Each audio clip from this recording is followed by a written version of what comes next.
Back, the EFF has rejected an apology from EWN after its journalist, Barry Bateman, insulted the party's leader yesterday.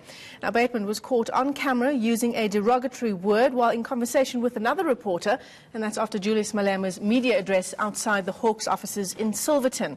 Let's discuss this issue now. Journalism lecturer at Wits University, Professor Anton Harber, joins us via our Skype line. Prof, I'm conflicted, so I'm going to ask you what your thoughts are on the face of this video that we've seen. I think it's most unfortunate. It doesn't reflect well on him.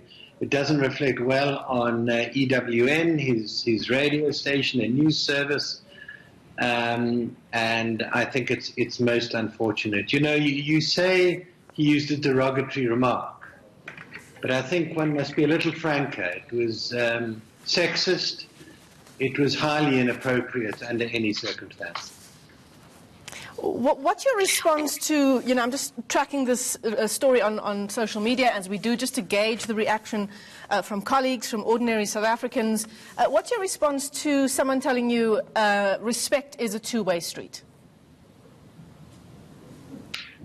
Yes, and I think that the language he used was most disrespectful. Look, he's entitled to have and express his personal view under personal circumstances about any politician. Yeah. But he does wield public power. He's not an elected official, but he does wield public power and therefore must expect to be scrutinized and to answer for those opinions.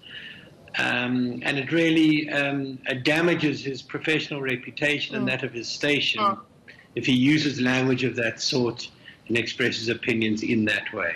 You get the sense that it was quite an emotional moment for the journalist there. In the moments before that unfortunate moment, there was an exchange between Julius Malema and Barry Bateman, where some would say the CIC, as he is called by his followers, was quite threatening. Yes, but I think that's a different situation. If he was threatening, then that must be addressed and dealt with. And Mr. Bateman is entitled to his view about that and about the behavior of Mr. Malema. But to express it the way he did is, I think, most unfortunate and inappropriate. Phumzile Dube making the point on Twitter as well that, and this is of course in response to the EFF now rejecting EWN's apology, that this is coming from the same person, Julius Malema, who has uttered all kinds of slurs against journalists, against female journalists in particular.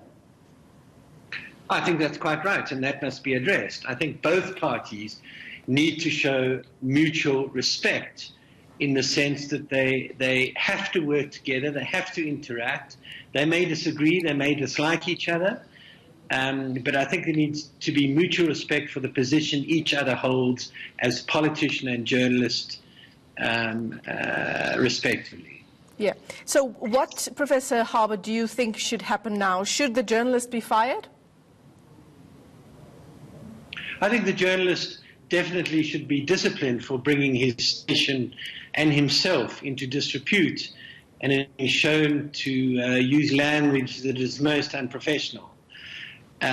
Whether that goes to a firing, I'm not sure, but certainly the station needs to show very clearly, as I think it has in its initial steps, that they do not tolerate such language and such behavior. This is also another issue that's sort of being discussed in various forums. The fact that that television station where the interview happened on tweeted that part of the clip and didn't bother to perhaps edit it out. I mean, should they have, or were they well within their rights to extend that clip and include the part that included Barry Bateman uttering that slur?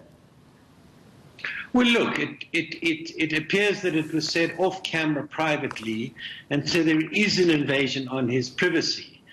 But, you know, we hold politicians accountable for what they do, certainly in public, but sometimes in private. So I think we must also be prepared as journalists to be subject ourselves to a certain level of scrutiny. We do wield public power, and we have to wield that responsibly and accountably. I think Barry Bateman himself, and correct me if I'm wrong, but I've not seen any response to what's been happening on social media by him in particular, not after that apology by EWN. I mean, what does that do now for his working career going forward, going to an EFF press conference, covering the ANC or any other political party for that matter? What steps can he now take professionally to recover? Well, apart from apologize, I think he has to demonstrate, if he wants to continue to report on Julius Malema or the EFF, that he's able to do it in a sense without prejudice, that he's able to do it professionally, that he's able to with the respect required of a journalist dealing with any subject and any topic and any personality. All right. Well, thanks very much for your input there, Wits University Professor Anton Harber.